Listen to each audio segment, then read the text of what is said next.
Hello, what's up mga Dre? Welcome sa episode 2 dito sa The Mojas Channel.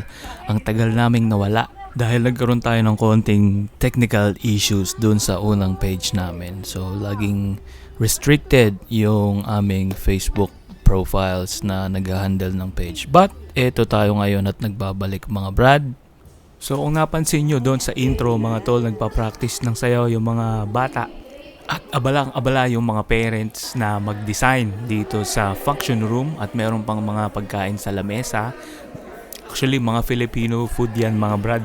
So, meron tayong egg pie, meron tayong lumpiang Shanghai, meron tayong puto, at meron pang anahaw na nakadesign sa wall mga tol. Isa lang ibig sabihin yan.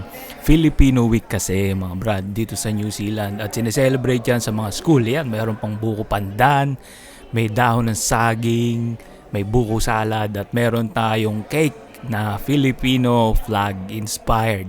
So ayan, pagsasalu-saluhan niya ng mga bata pagkatapos ng program this morning.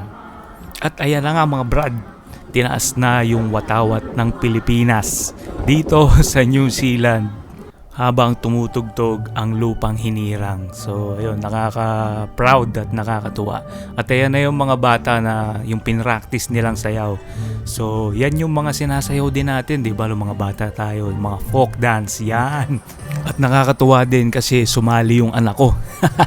Kahit medyo late na, nakapag-practice pa siya ng sayaw. At ayan, may song number din sila kung saan kumanta sila ng O Kay Liit ng Mundo.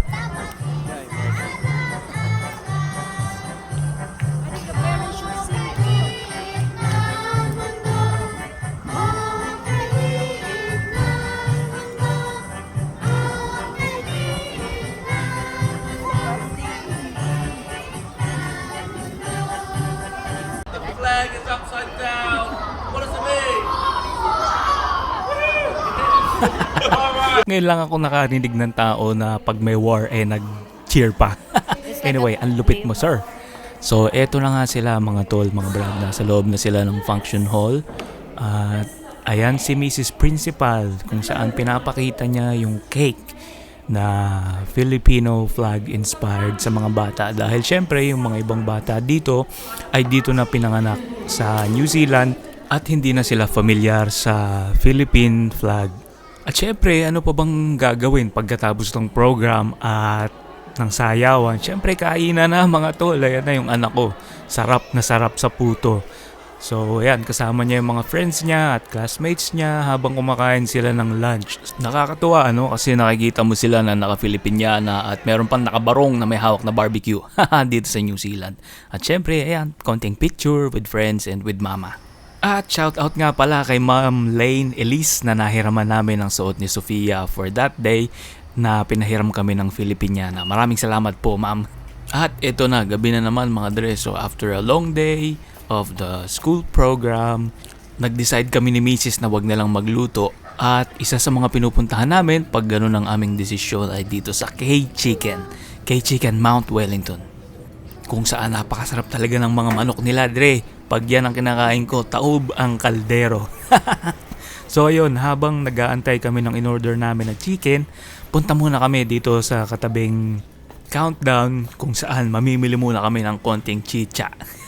Ito yung parang SM supermarket sa atin mga Brad, mga tol. At ayan na nga, isa sa mga paborito ko is yung mud cake. At punta naman tayo dito sa liquor section mga tol. Siyempre, kailangan natin ng konting agua de pataranta. Medyo hindi pa makapili ng konti. Hindi natin alam kung ano yung kukunin natin dyan. Ano kayang masarap inumin mamaya-mayang gabi.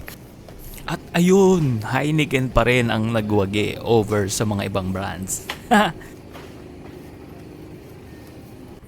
And of course, hindi lang ako dapat ang may chicha. So pati si Mrs. pumili na rin ang gusto niyang tirahin mamaya habang nanonood ng Netflix. At habang mura ang pistachios mga tol, samantalahin natin dahil minsan sobrang mahal ng mga yan. At eto, tumitingin kami ng pambaon ni Pia for next week. So, ayan yung mga isa sa binabaon niya.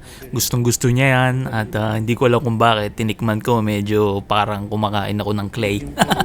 Pero sarap na sarap siya dyan. Strawberry pa rin ang nagwagi mga Brad. At eto na nga, dahil baka maparami pa tayo ng pinibili, so bayaran na natin. So pabalik na kami ulit dun sa K-Chicken para i-pick up yung in-order naming manok na honey soy, which is paborito ni Mrs. Sarap na sarap siya sa lasa ng honey soy. So lagay muna natin sa kotse ni Mrs. yung mga pinamili. So pag weekends at malapitan lang at lalo pag masikip yung mga parkingan, ginagamit namin yung kotse ni Mrs. dahil maliit, masarap i-drive at tipid sa gas bukod sa lahat. At ito na nga, uwi na tayo mga tol dahil baka lumamig pa yung manok. And as always, kung hanggang sa punto na to ay nanonood ka pa tol, maraming salamat sa'yo. Sana po ay paki-like, share at follow ulit katulad nung ginawa nyo dun sa unang page namin. Sobrang na-appreciate po namin yung mga tao na nag-interact doon sa unang page. Kaya naman shoutout po kay Ray Reyes, kay Sean Santos Panganiban, at sa mga family members po namin na nag-share, like, and subscribe dito sa aming page. At as always, mga brad, mga tol, good vibes and God bless. Thanks for watching. Bye-bye!